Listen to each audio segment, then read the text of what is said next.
Today on Bass Fishing Declassified, guys, Randy Blockett's about to give his tips on where to start when fishing shallow in the fall and how to go locate and catch bass. And then myself, I'm going to talk about how to find them bass offshore and what I look for and a way for you to go out there and catch more fish during the fall, which is a tough time of the year to fish. Now let's get into it. Hey guys, welcome back here to another edition of Bass Fishing Declassified. Today we're going to be talking about fishing offshore versus fishing shallow in the fall time of the year. And you guys know what I'm going to be doing. I'm going to be fishing shallow water all fall, not going to be getting in the deep water at all. So I'm going to give you guys two of my top approaches that I like to use for fishing during the fall time of the year, depending upon a lot of different variables. We'll get into that. So really, guys, I have a two-pronged approach in most situations. Now, there's going to be outliers where you have to try some different stuff. But when I'm thinking about fishing during the fall, I've got two things on my mind that we're going to talk about. And the first one is a top water, and specifically a small buzzbait, guys. This is an 1/8 ounce buzzbait. To be honest, I'm not even sure what model this is. I've had them forever. But anyway, guys, the whole key is fishing small. This is a tiny little buzzer compared to like what most people throw, being a 1/2 ounce buzzbait. And in the fall time of the year, guys, one of the things I found out about fishing shallow water and catching fish in shallow water in the fall, you have to downsize your lures. There is one exception to that, being glide baits at times, but for the most part, a smaller profile is going to get you more bites and just as big a bite. So I start out every morning with an 1/8 ounce black buzz bait. Sometimes I'll use a white with a silver blade if it's really bright out. But what I'm looking for is shade. This is a low light situation, so I'm usually fishing the buzz bait, say the first maybe hour and a half to 2 hours of the morning, as long as that shade's on the water. And I'm hunting shade all morning long. So I'm looking for those banks that have shade on them longer, any overhangs, anything that, produces a lower light environment.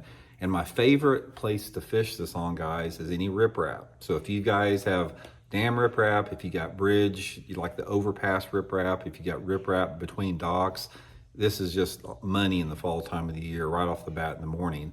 But if you don't have any type of riprap, you can fish it around whatever shallow cover you have available. It could be shallow grass, it could be rocks, it could be wood, just whatever your lake has. But both of these techniques that I'm talking about requires off-colored or stained water. So ideally, on both of these techniques that I'm going to talk about, you have to have water visibility between like 1 to 3 feet. And most lakes have that at some point or some place in the lake, usually in the river arms or in the creek arms, or even some of the main lake on more off-colored water lakes. But I'm going to be staying with the buzzbait, the little one, as long as they hit it. Now in the fall time of the year, they may bite it all day long if you have like a cloudy, rainy day. So I'm going to keep throwing it as long as they're biting it. But in most situations, if you have a sunny or partly cloudy day, it's going to last for 2.5 hours in the morning. And then they're going to start getting off a little bit. But this is a absolute killer. And just throwing it with some type of a medium, stop and go retrieve, sort of jerking it, making it, react a little bit more. Now, my second approach is after that sun gets up and it gets a little brighter, this is when I go to the small square bill. Again, this is small. This is the Megabass 1.2 S crank. It's the smallest one they make. And guys, once it gets a little bit brighter, this is my go-to lure all fall long. I catch a ton of bass on this bait in the fall time of the year, and it's the same type of a situation with the buzz bait. I'm looking for off-colored water, and I'm looking for whatever cover is available. It could be rocky cover, again, it could be wood, it could be stumps, bouncing it off a boat dock piling, riprap even, just whatever's available out there. Just using it again with some type of a medium fast stop and go retrieve. But what I'm doing with these, I'm capitalizing on two different personalities of the fish. I'm capitalizing on, the feeding fish that have been feeding all night long and you're still catching them up shallow on the buzzer. And then with the square bill crankbait, guys, you're getting a reaction strike. Up in the day, those fish are not quite as aggressive. They don't feed as much, but you can deflect the little square bill crankbait off of that shallow cover and create those reaction strikes and keep catching fish all day long. But make no mistake about it, guys, even though these are small baits, they still catch quality fish, and they will be the two that I have tied on if you're fishing with me in the fall time. So hope it helps out. We'll see y'all later. Okay, guys, fall fishing is here, and man, during this segment of talking to target bass offshore, for the fall, I'm going to do it without forward-facing sonar in mind. No forward-facing sonar, side scan, down scan, 2D, okay? So we're going to talk about trying to help you catch bass offshore during this time of year. And I'm going to talk about two lures in a bit, crankbait and a jig. But let's first talk about how to find and what we're going to be looking for, okay? Now, before that, guys, just remember, I've started a new YouTube channel called The Fishing Coach. Please go check it out, guys. If you have a chance after the video, let's go be a part of the Fishing Coach family. Appreciate you guys watching all the Declassified videos. I'm still going to be on Declassified, though, okay? Don't forget, it's still going to be here. And then also, I have my podcast, the Real Life and Fishing Podcast. Check it out as well when you're driving to work. If you're there at the office hanging out, wanting to listen to a podcast or watch a full-live podcast, check it out. I think you'll enjoy it. So, guys, in the fall, and when I say this is just one way, of course, to target bass offshore.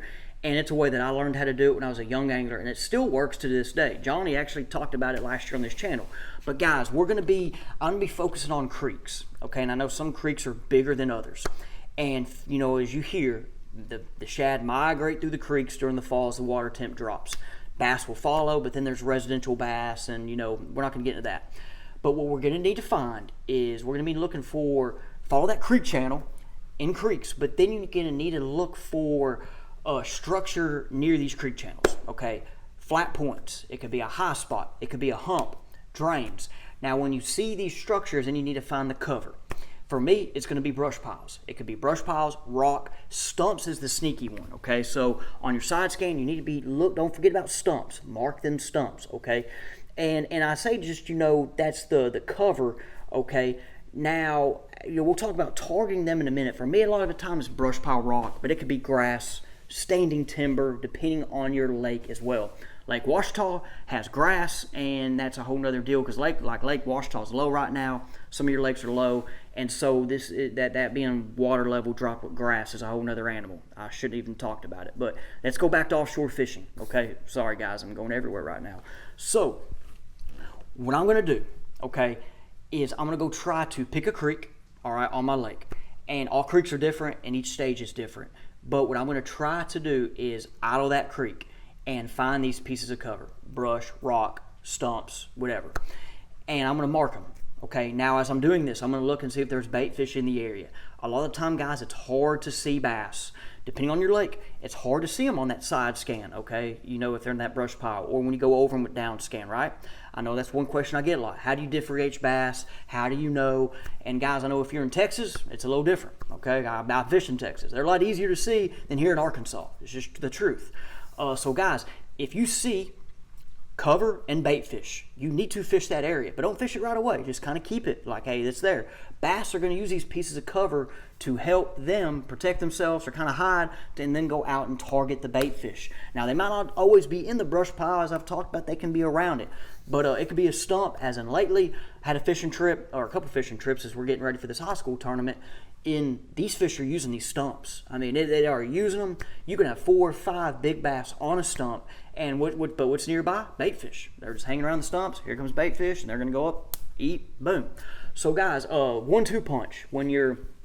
So I'm going to talk about the 1-2 punch, but mark these in your creek. Try to do it in different sections. Now, if it's a giant creek, for my Toledo Bend guys, you got creeks that are as big as the lakes that I fish, okay? So if you have a major creek, I'd probably pick a section and mark fish and then move to the next section. But some of the lakes I fish and some of these Arkansas bodies of water, people watching, if it's a smaller lake, mark everything in the creek and then decide, then after you see it, there's something that just stands out, I'm going to fish it, then you fish it. Now, if you just want to mark, see bait, fish, go ahead, that's okay. But just to kind of just save time throughout the day and see everything, trust the process, take an hour or two, mark everything, and then go back and fish. Now for the baits, crankbaits and jigs, okay? So I have a couple different crankbaits and jigs here, guys. I got the Strike King 5XD. They're great for throwing around brush piles, and they go through the brush well. And they've always just, they're good. That depth range that they're in, that 12 to 15, 16 depth range. 6 cents here, those 6 cents as well. I caught fish on this yesterday. Not this one's actually on another rod. It's a Crush 300 DD. It's more for a rock, to where this 6 cents Cloud 9 series. This is the C20. More for brush and that wood. Okay, this is the one I caught some fish on through the whole summer. But this one the other day is where I caught that double on.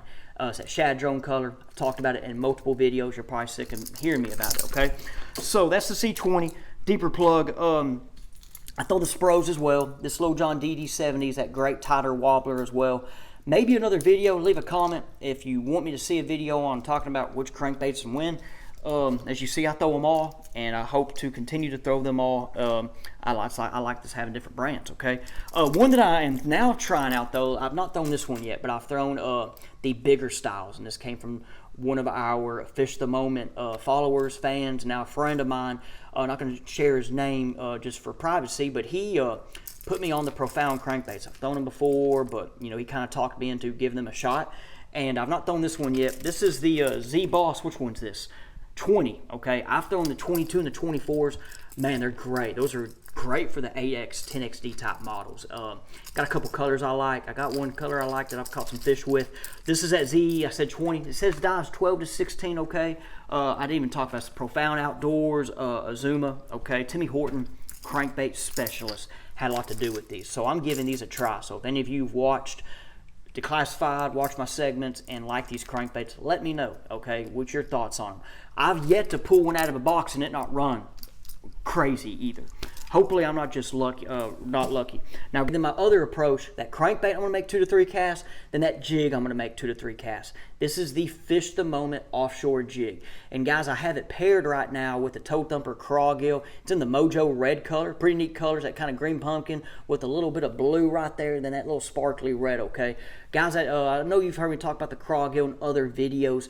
It goes well with the hover rig, throwing it on swing heads, and then it also is great paired with a jig like this one right here. So guys, what I'm going to do with the jig, okay, once again, I'm going to find that cover, which could be a stump, brush pile, rock. I'm going to throw my crankbait 2 to 3 casts, and then I'm going to throw the jig 2 to 3 casts, okay?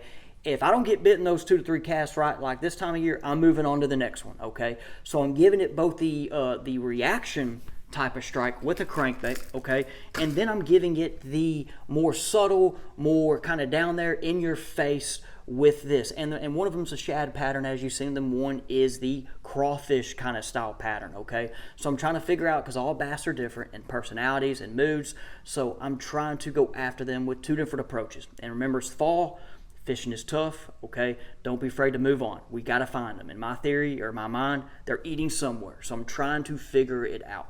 Hopefully, guys, you enjoyed these tips from the video today. Leave me a comment. Let me know what you think about Randy's and my tips, all right? And, guys, we will see you on the next one.